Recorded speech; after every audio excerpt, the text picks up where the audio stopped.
Well, and obviously the craziest development of this last week is RFK Jr. Oh my gosh. dropping out of the race, not only dropping out, and then endorsing Trump. And I think if you would have told me like 3 months ago that he was going to do that, I would have been like, I could see him dropping out, but endorsing Trump? Yeah. Right? Really? Well, and this is one of the most successful independent runs for presidency ever. Yeah. Yeah. Like hands down, the Absolutely. most successful. Doesn't hurt the last name he has, though. It does not. Right. Which But you can't fault him honestly, for it. It's his last name. No. but it builds on the importance of this, right? Yeah. A Kennedy. The Yeah. Kennedy Yeah. dynasty. We all know him. We don't even have enough time to talk about how important they've been to American society, let alone American politics, Yep. right? As a dynasty. And so you have a Kennedy who runs a massively successful independent race for the White House, dropping out to endorse President Trump, saying, let's make America healthy again. Like, who's going to argue with that? Who's going to argue with that? And Yeah. he's really tapping into, I think, a constituency that the GOP typically struggles with, which is kind of the suburban woman, Mhm. right? The moms out there. And they hear RFK's message and, now by association, Trump's message of, we want to have an honest conversation about what your kids are eating, what vaccine schedules look like. These really just intuitive things that mothers and women are really concerned about. Yep. The future for their children, or, if you want to have children, what kind of a world are you bringing them into? Yep. It's like the overlap of big pharma and the big agriculture industry and how they have just completely created this epidemic of type 2 diabetes and obesity and all these things that moms, suburban moms especially, who are on the fence about who they're going to vote for, might look at what RFK has to contribute to this campaign and say, well, that's common sense. Yep. Yep. And it's a major issue that a lot of women, I'm just thinking about conversations I've had with my friends. Like, I can't count how many times I've had frustrating conversations about, why is it that you can't eat bread without getting crazy bloated in America, but then you can go to Europe and it's you just can fine. eat it and it's fine. Yeah. Cheese too. What are we putting what's in happening? our food? Yeah. And why is that okay? Yeah. But we have to roll this from RFK because I think, his announcement, it just is wild to see how he kind of explained, okay, yeah, this is why I chose to leave the Democratic Party. And now this is why I'm endorsing Trump. So let's go ahead and roll clip 7. 3 great causes drove me to enter this race in the first place, primarily. And these are the principal causes that persuaded me to leave the Democratic Party and run as an independent. And now to throw my support to President Trump. The causes were free speech, the war in Ukraine, and the war on our children. We were the party of labor, of the working class. The Democrats were the party of government transparency and the champion of the environment. Our party was the bulwark against big money interests and corporate power. True to its name, it was the party of democracy.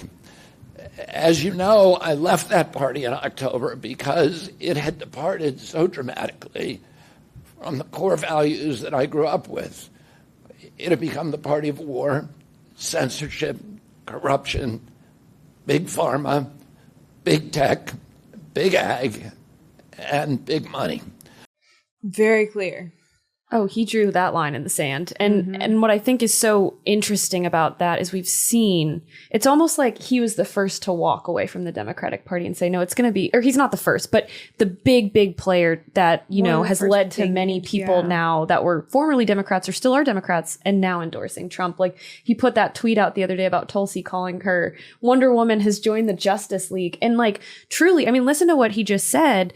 He is like, I think the left has just gone so extreme that they've become, objectively kind of evil. Some of the things they're pushing are just horrible. And it's forced, the right to really adapt and come up with solutions that are actually meaningful and actually resonate with, a lot more than just the right. Like, have we done the best job of marketing? Maybe not, but we're getting there. And now people like RFK are seeing that and how incredible. Like that is a historical moment. I just got chills listening to it. Okay, come with me on this journey. It might seem a little rabbit holy, that word, Yes. but I promise it's going to tie a bow on this. Okay, so I saw this article earlier this week about a dad, out in middle America who is really liberal, like diehard leftist, full on Kamala Harris supporter. There's that. His son, teenage son, decided he was going to join the MAGA movement. And he was going to support President Trump. And the dad wrote this, honestly, it's like an open letter piece. And the dad is freaking out. He's like, oh my gosh, I've lost my son. Like the whole thing, it's depressing because in it, even he talks about how since his son got into, honestly becoming more aware of conservative influencers and policy and things like this, he has gotten a girlfriend. They're in a happy relationship. Wow. They are stable. And he is like, working on going to school and all these, like he's just bettering his life. Yeah. And the dad is freaking out about this. The dad is like, oh my gosh, this is the worst thing ever. It's almost like he would have been happier if his son came out as transgender and wanted a sex change. And be relying on the government his son forever. Being a conservative, which is absolutely wild, which leads me to this point. I think for decades, the left has viewed themselves and have been viewed by popular culture as the counterculture. Yep. You're cool. You're different. You're part of a movement if you believe these things. If you're a Democrat or you're a leftist or progressive, hope and change and all these really surface level things that don't actually fulfill who you are, like your human potential.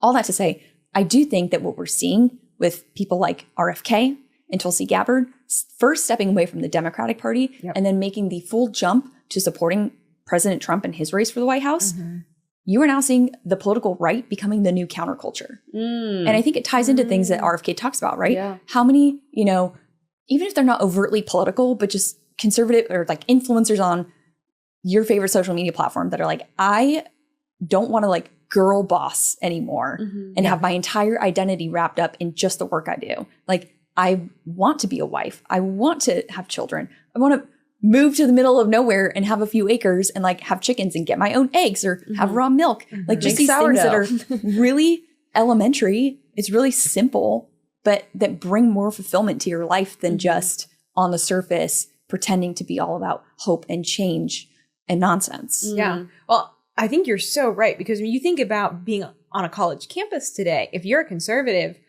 you are in the minority. If you're in a city and you're a conservative, you are in the minority. Yeah. I mean, it really has become kind of like the more, like if you want to be different, if you want to be more trendy, you're conservative. Yeah. Is that wild? That is wild. That is insane. That is crazy that we have reached that point, but I'm not mad about it. I'm not mad about it at all.